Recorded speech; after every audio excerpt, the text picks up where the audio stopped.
નમો અરિહંતાણમ નમો સિદ્ધાણમ નમો આયર્યાણમ નમો ઉવઝાયણમ નમો લોય સંવિસાહૂણમ એસો પંચનમુક્તારો સંવપાવપણાશણો મંગલાણંચ સવ્વેસિમ પરમં ભૂય મંગલમ.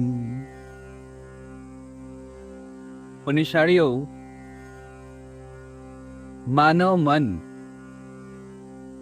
જ્યારે બહુ વિચલિત હોય છે, વ્યગ્ર હોય છે, વ્યથિત હોય છે, અતિ માત્રાની અંદર ચંચલતાનો જ્યારે એ અનુભવ કરતો હોય છે, ત્યારે મૂળની અંદર જોવા જઈએ તો ઘણીવાર એવું દેખાય કે ભૂતકાળની કોઈ દુઃખદ સ્મૃતિઓ એ જ્યારે માનવ મન પર હાવી થઈ જાય છે ને, ત્યારે વ્યક્તિ વિચલિત થઈ જાય છે. પોતાના આ ભવની અંદર થોડાક વર્ષો પહેલા, 1 વર્ષ, 5 વર્ષ, 10 વર્ષ, 20 વર્ષ પહેલા બનેલી કોઈ ઘટનાઓ, કોઈક એવી દુઃખદ સંવેદનાઓ, કોઈ દુઃખદ એવી સ્મૃતિઓ એ વ્યક્તિને એકદમ ડિસ્ટર્બ કરી નાખે છે. આપણે ત્યાં ભૂતકાલીન એ જેટલી જૂની દુઃખદ સ્મૃતિઓ છે એને નિર્મૂળ કરવા માટે, એને બાદબાકી કરવા માટે સૌથી અસરકારક જો ઉપાય બતાવવામાં આવ્યો હોય ને, તો એ અસરકારક ઉપાય છે ફોરગિવનેસ, એટલે કે ક્ષમા. જૈન ધર્મની અંદર તો એક આખું પર્વ જ એના માટે મૂકી દેવામાં આવ્યું. સંવત્સરી પર્વ જે છે ને, વર્ષનો સૌથી મોટામાં મોટો દિવસ જૈનો માટેનો, અને એ દિવસ એટલે શું છે? એ ફેસ્ટિવલ ઓફ ફોરગિવનેસ, એટલે ક્ષમા પર્વ છે. આજ સુધી દર વર્ષે પર્યુષણો ઉજવ્યા, પર્યુષણો આરાધ્યા, દર વર્ષે સંવત્સરી મનાવી, દર વર્ષે ખમત ખામડા મિચ્છામી ડુક્કડમ માંગ્યા, આપ્યા, એ બધું થયું વ્યવહારથી. અંતર કેટલું ભીંજાયું, અંદરમાં કેટલી ઉથલ પાથલ થઈ, અંતરમાં કેટલું પરિવર્તન થયું, એને ખૂબ ગંભીરતાપૂર્વક ચતુરેક સંઘનો પ્રત્યેક સાધક વિચાર કે ખાલી ફોર્માલિટી રહી, મિચ્છામી ડુક્કડમ, મિચ્છામી ડુક્કડમ, મિચ્છામી ડુક્કડમ, કે અંદરથી એ જૂની સ્મૃતિઓ ડિલીટ થઈ ગઈ. અને જો એવું ન થયું હોય તો દરેક સાધક માટે એક ચિંતનનો વિષય બને. જે થયું તે થયું. જ્યાં સુધી રાગ પડેલો હોય ત્યાં સુધી પણ ઉદ્ધાર નથી, ને જ્યાં સુધી દ્વેષ પડેલો હોય, વેર પડેલો હોય, આણે મારી સાથે આમ કરેલું, મારા ઘરમાં આવું થયું હતું, મારા ઓફિસ દુકાન ધંધામાં આવું આણે કર્યું હતું, આણે મને હેરાન કર્યો હતો, આણે મારા પર આમ કર્યું હતું, આણે તેમ કર્યું હતું, અને એ જૂની જેટલી વાતો છે, જ્યાં સુધી વ્યક્તિ એ વ્યક્તિને અંતરથી માફ ન કરે, હૃદયપૂર્વકની એને ક્ષમા ના આપે, ત્યાં સુધી એનું તો જે થવાનું હશે તે થશે, પણ આ વ્યક્તિ અંદરથી અશાંત અશાંત અશાંત અશાંત રહેશે.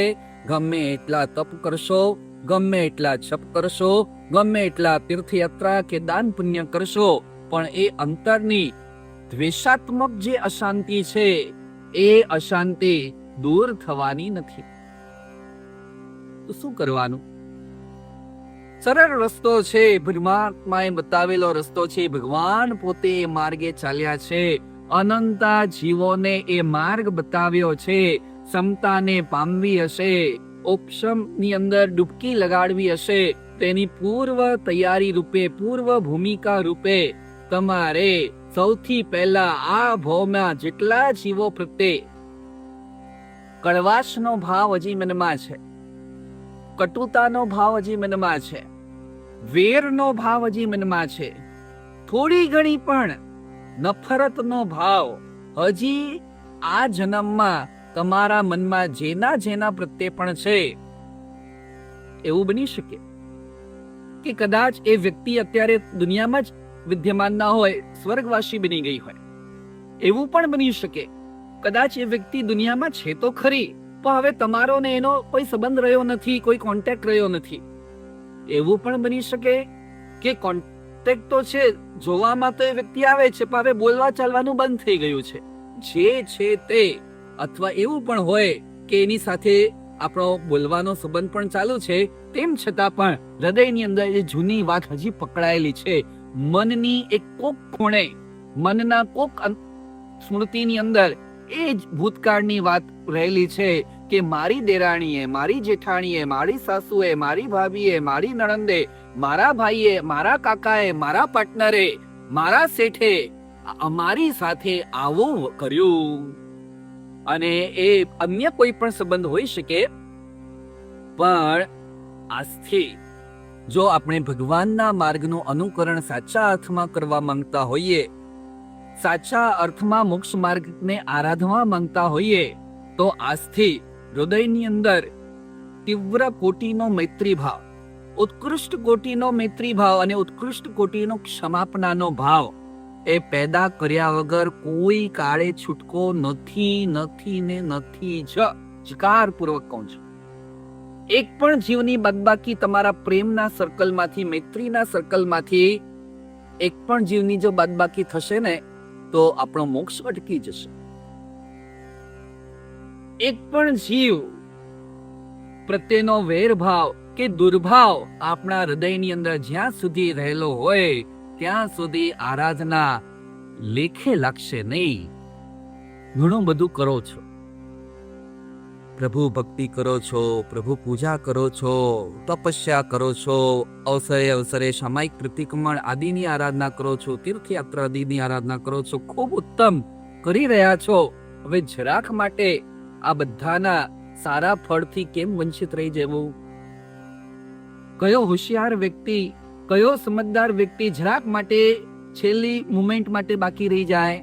બસ આ થોડી ક્ષણ છે ને, એને સુધારી લેવી છે. અને એ સુધરશે કેમ?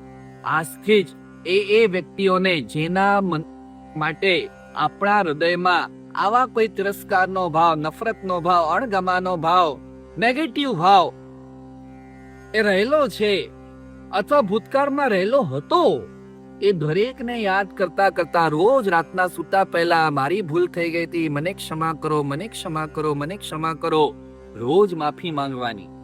અથવા કોક વ્યક્તિ એવો હતો જેને આ દિવસ સુધી તમે માફ નથી કરી શક્યા, એને ખરા હૃદયથી, સાચા દિલથી, અંતર્મનથી રોજ માફી આપતા જવાની. મારા તરફથી તને ક્ષમા છે ભાઈ, તે જે કર્યો એ તારા કર્મ, તને મુબારક. મારા મનમાં તારા પ્રત્યે કોઈ પણ દ્વેષ ભાવ નથી, વેર ભાવ નથી. મારા કર્મ હતા માટે મારી સાથે આવું થયો, તો મારા તરફથી તને ક્ષમા છે. અને આવો ખાલી શાબ્દિક ભાવ નહીં, અંતરથી હૃદયપૂર્વક એ ભાવ જ્યારે ઘૂંટાશે, જીવ માત્ર પ્રત્યેનો જ્યારે ક્ષમાનો ભાવ, ખમું છું અને ખમાવું છું.